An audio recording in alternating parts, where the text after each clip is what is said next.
काल झालेल्या पावसामुळे आज सकाळी आम्ही सगळं प्रशासकीय व्यवस्था, आपल्या विभागाचे प्रांताधिकारी, तहसीलदार, कृषीचे अधिकारी आणि मंडळापासून ते सगळ्या अधिकाऱ्यांना घेऊन ग्रामस्थांनी जिथे जिथे जे जे सांगितलं ते आता ज्या ज्या ठिकाणी नुकसान झालं आहे ते पंचनामे आम्ही करतो आहोत.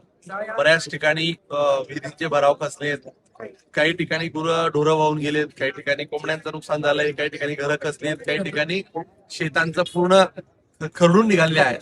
एवढ्या मोठ्या प्रमाणात हे नुकसान झालं आहे. मी या आपल्याला सगळ्यांच्या आपल्या माध्यमातून सांगेल की शेतकऱ्यांनो तुम्ही खचू नका. मान्य आहे की आता आलेला हा जो आपल्यावर जे संकट आहे या संकटाशी तर आपल्याला पुढे जायचंच आहे, परंतु सरकारचा लोकप्रतिनिधी या नात्याने प्रशासन आणि सरकार हे शेतकऱ्यांसोबत आहे.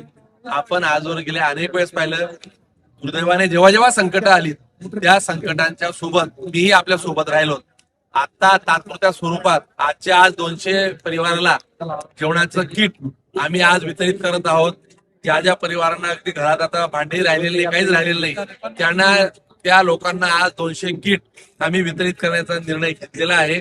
आज हे किट सायंकाळपर्यंत आम्ही पाठवू आणि माझी आपल्याला विनंती असेल की आज उद्या अजून जर थोडा पाऊस पडला तर आपण सगळ्यांनी सेफ राहायचं आहे, सगळ्यांनी सुरक्षित ठिकाणी स्थळी राहावं एवढी आपल्याला विनंती.